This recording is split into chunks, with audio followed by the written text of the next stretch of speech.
Baleshwar पौरांचल 28 number ward रे 30 लाख टंका खर्च अटकल एकाधिक जनकल्याणकारी प्रकल्पर शिलान्यास कले विधायक मानस कुमार दत्त। पूर्व प्रतिश्रुति अनुजाई बालेश्वर सहरर सर्वांगीन उन्नति पाई विधायक मानस कुमार दत्त अविरत उद्यम जारी रखिछन्ति।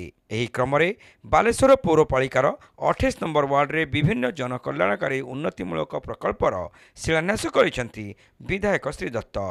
प्रथमे बालेश्वर पौरपालिका पक्षरु एमआरबी फंड अनुदान रे 18 लाख टंका खर्च अटकल रे दर्जी पोखरी निकट गया प्रसाद जेना घर ठारू खिलर बाबू घर पर्यंत रास्ता नाल एवं स्लाब निर्माण कार्यर शुभ दि जाइथिला। सेहीपरि स्थानीय गोपाल गाँवर बुद्ध विहार ठारे स्थानीय अंचल जनसाधारण दाबी एवं आग्रह को दृष्टि रखी पौरपालिकार एमआरबी फंड अनुदान 15,96,000 टंका खर्च अटकल लाल बहादुर शास्त्री मार्गठारू पंप हाउस दे सुधांशु परिड़ा घर पर्यंत पेभर रास्ता निर्माण प्रकल्प कार्यकारी हेबापई विधायक श्री दत्त शिलान्यास करथिले। समस्त प्रकल्प को योजनाबद्ध भावे धार्य समय सीमा मध्य शेष करने को विभागीय अधिकारी मानकु श्री दत्त निर्देश देथिले।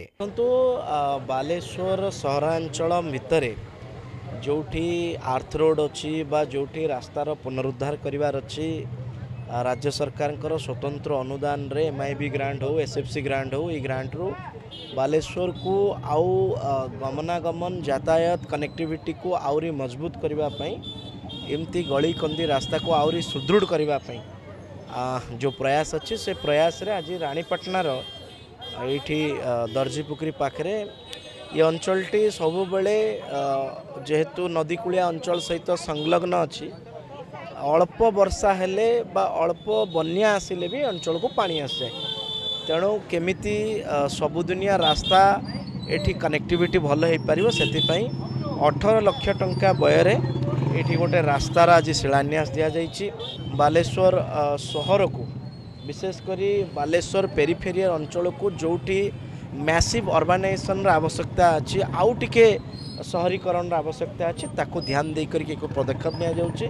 बालेश्वरवासी को आपण माध्यम रे केवल गोटे निवेदन जोठी ए प्रकार विकासमूलक काम सरकार स्तर रे होउछि समस्ते जेमिति सहयोग करिवे विशेष करी गवर्नमेंट लैंड एनक्रोजर माने निज अनुसार लैंड फ्री करिवे बोली आपण माध्यम रे मु आशा प्रकाश करू।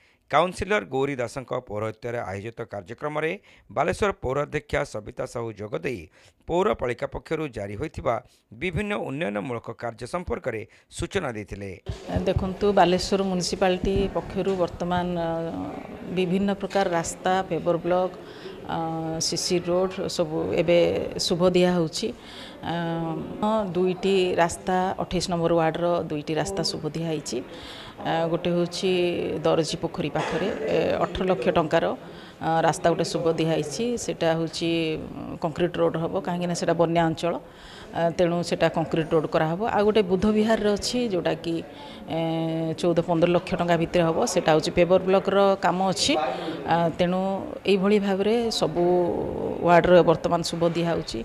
आमर माननीय विधायक उपस्थित अच्छी ता सहित आमर काउंसिलर उपस्थित अच्छी समस्त चेष्टा रही एवं उद्देश्य रही भल केमती आगु म्युनिसिपालिटी डेवलपमेंट हेनु तेणु मु समस्त ग्रामवासी को धन्यवाद देवा सहित समस्त जनसाधारण को धन्यवाद देवी।